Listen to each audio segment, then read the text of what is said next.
Now that I'm a grown-up, we gotta talk about Avatar: The Last Airbender. There are a lot of things that I missed, that I was supposed to miss as a child. And now as an adult, I can't unsee it. So you're gonna have to see it with me too.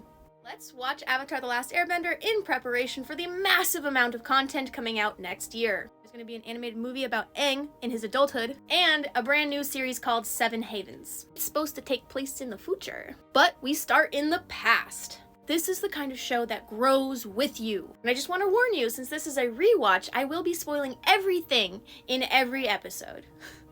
I know what happens, and that's the perspective we're looking at. All that being said, let's start with the first episode. I think as a kid, it was only natural that I didn't notice the complete lack of adults. Grown-ups are only plot points anyway, and the children were the ones I was relating with, the ones that were telling the story. But as a grown-up with children, having watched Korra, this is crazy. Korra is mainly about adults, so the complete lack of them in this is a great juxtaposition. Now, we start with Katara and Sokka, who lost their mother in a Fire Nation attack, and their father is off fighting for the war. That made these two the eldest of the children because they left the women behind and the babies. Of course, that's why we have this parentified dynamic. We have Katara, who's the motherer. It is her responsibility to take care of and nurture everyone around her. Ways she's stuck in this role as if it defines her. And the same goes for Sokka needing to be a warrior. They want to be what they think their parents would have been. These two had a whisper of a promise of a life that could have been theirs without the tragedy of the war. Now they are left behind to fit the very roles that they need in their lives. So to me, this episode is about absent parents and stolen childhoods.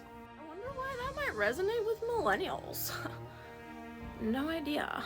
When they're trying to introduce Aang to their life, it's a serious culture shock. And not just because of how small the Southern Water Tribe has become. When we're talking about parents, Aang is the only one who really got a good childhood. And a very active parent in Monk Gyatso. The whole reason Aang ran away in the first place was because he was basically told his childhood was over. Now he's meeting children whose entire childhood was taken away from them basically because he ran away. The writers want us to experience the same culture shock that Aang experiences, because how could we understand their responsibilities? So to us, Sokka is pretty comical. Fast to go.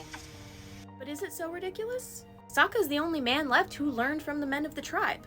If Sokka doesn't impart the knowledge that he was given, then where will the culture go, even if he only knows a fraction of what they did?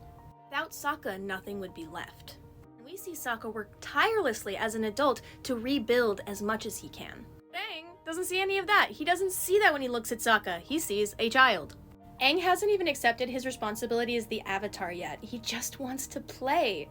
Aang, gripping to his childhood, tries to bring out the child in everyone. And you can see there's culture shock in that for Katara. I haven't done this since I was a kid. You still are a kid. You still are a kid.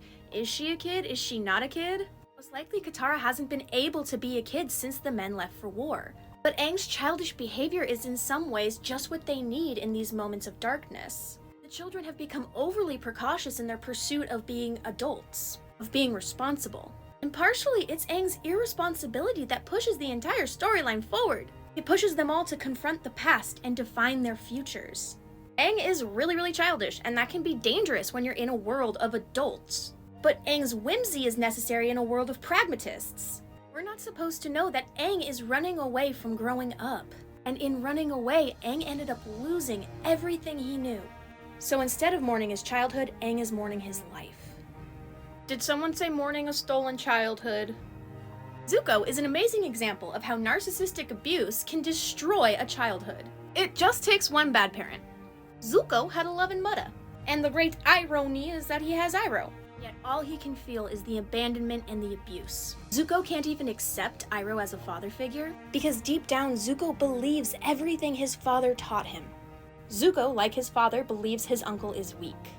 He believes firebending comes from rage and anger. He hasn't been trained by the dragons like the dragon has. So Zuko mourns the loss of his childhood with his anger. Meanwhile, Iroh plays a game about balancing the elements. It's only fitting that now, on my second watch through, the next episode is about repeating the sins of your fathers.